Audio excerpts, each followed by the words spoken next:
Assalamualaikum warahmatullahi wabarakatuh.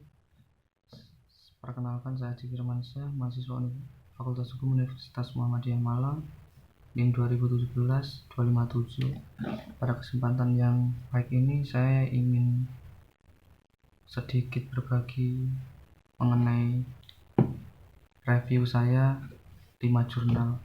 Nah, 5 jurnal ini mengenai manajemen law firm dan lebih fokus lagi terhadap keprofesian advokat tentunya. Nah, ini jurnal pertama judulnya Analisis Dimensi Kualitas Pelayanan dan Efektivitas Strategi Operasional pada Firma Hukum MAP, ditulis oleh Aisyah Pia Aslun Putri, volume 5 nomor 1 September 2018. Penulis menyebutkan service equality yang dimiliki oleh firma hukum MAP cukup baik dari segi pengelolaannya karena tidak adanya service quality gap dalam implementasi service quality. Service quality yang dilakukan oleh firma hukum MAP juga sudah sesuai dengan prosedur hukum yang berlaku. Dengan demikian, firma hukum MAP juga dinilai berhasil dalam menjaga kompetensinya dalam melayani klien menghadapi perkara yang dihadapi. Sedangkan dari strategi operasionalnya, firma hukum MAP juga memiliki strategi operasional dalam hal waste elimination.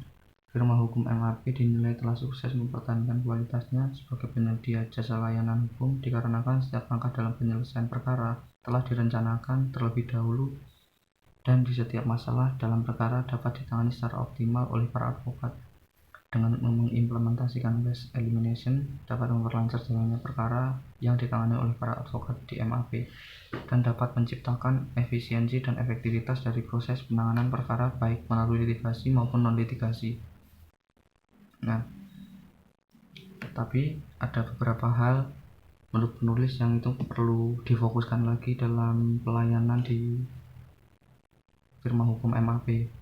Nah, dengan memfokuskan kedepannya ini memfokuskan pada continuous improvement dan continuous learning serta CRM. Continuous improvement itu sendiri berhubungan dengan kualitas proses bisnis dari MAP. Waste elimination yang telah dilakukan oleh firma hukum MAP cukup baik, akan tetapi seiring beberapa periode berjalan, perbaikan mutu dari proses bisnis itu harus tetap dilakukan. Continuous improvement itu sendiri dapat dilakukan apabila ada continuous learning. Nah, continuous learning memudahkan firma hukum MAP untuk memperjelas area of improvement yang harus dilakukan untuk menciptakan kualitas servis yang berkualitas tinggi dan menjamin kepuasan klien. Continuous improvement dan continuous learning itu sendiri dapat dilakukan dengan melakukan benchmarking dengan best practice law firm. Untuk penggunaan CRM adalah untuk menjaga hubungan baik antara advokat dan kliennya. Dengan paperless office juga dapat membantu advokat menghadapi banyak paperload dengan mudahnya menangani dokumentasi serta transfer fee atas perkara klien, dan semua itu dilakukan dengan cloud computing. Software untuk proses bisnisnya juga mampu meningkatkan efisiensi dan meningkatkan kualitas pelayanan perusahaan. Lanjut ke jurnal kedua tentang kualitas pelayanan di kantor hukum atau firma hukum Iwaku Sewa Putra SH. Nah, ditulis oleh Estri Aisyah Putra, Akhyari Edi, Pangastuti Wahyu dari Visip Umrah. Nah, penulis menjelaskan kantor hukum atau firma hukum Iwaku Sewa SH terletak di Jalan Bintang Center, Blok C28, Kota Tanjung Pinang dengan bentuk ruko bertingkat 3. Diresmikan pada tanggal 20 Januari 1996 dengan luas kurang lebih 150 hektar sesuai dengan Undang-Undang Advokat. Wilayah administrasi jasa bantuan hukum kepengacaraan tidak memiliki batasan dalam membantu masyarakat berperkara. Untuk menjadi klien, wilayah administrasi advokat berada di seluruh wilayah Indonesia. Dengan pegawai kantor hukum Iwaku Sewa Putra SH ada 5 orang, yaitu terdiri dari 2 pengacara dan 3 orang staf. Perhitungan rata-rata dari kualitas pelayanan kantor pengacara Iwaku Sewa Putra SH jika dilihat dari faktor-faktor yang mempengaruhi seperti indikator realitability atau keandalan, responsif, tanggung jawab, assurance, jaminan, empati, tangible atau berwujud adalah cukup baik. Nah, ini ada beberapa indikator yang dijelaskan oleh penulis.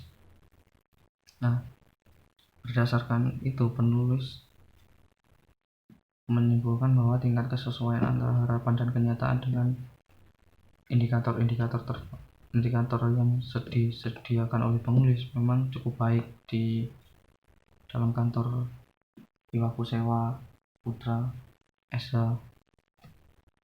Nah, selanjutnya jurnal tentang disrupsi dan masa depan profesi advokat Widodo Dwi Putro, ditulis oleh Widodo Dwi Putro, Fakultas Hukum Universitas Mataram.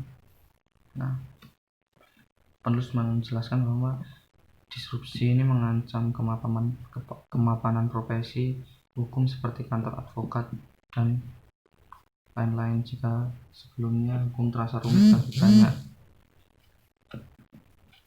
banyak orang awam sehingga memerlukan konsultan hukum bagi berurusan dengan hukum. Kini telah tersedia artificial intelligence yang mampu memecahkan berbagai persoalan hukum sehingga orang tidak perlu konsultasi kantor hukum. Pertanyaan mendasar, mengapa artificial intelligence dapat menggantikan proses hukum manusia? Untuk menjawab pertanyaan itu, penulis menelusuri penelitian sebelumnya yang memprediksi munculnya disrupsi di bidang hukum. Penulis juga melihat perkembangan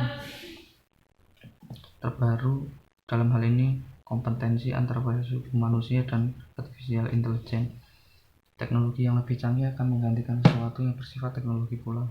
Maka profesi hukum yang cara berhukumnya mekanis akan digantikan oleh artificial intelligence yang lebih cepat dan akurat. Nah, di era digital, teknologi lebih canggih akan menggantikan sesuatu yang bersifat teknologi pula. Ini memang sesuai dengan perkembangan zaman. Pada fase revolusi industri 4.0, kemajuan digital merubah paradigma dan cara orang berhukum. Orang tidak perlu konsultasi datang ke kantor karena mesin kecerdasan buatan menyediakan jawaban atas berbagai permasalahan hukum. Bahkan firma hukum ataupun pengadilan, kepolisian, kejaksaan akan juga semakin bergantung pada mesin kecerdasan buatan. Performa mesin kecerdasan buatan terbukti mampu lebih cepat akurat dibandingkan profesi hukum manusia dalam mengidentifikasi dan menganalisis masalah hukum. Tentu bukan berarti ia langsung dapat mengganti semua peran profesi hukum manusia.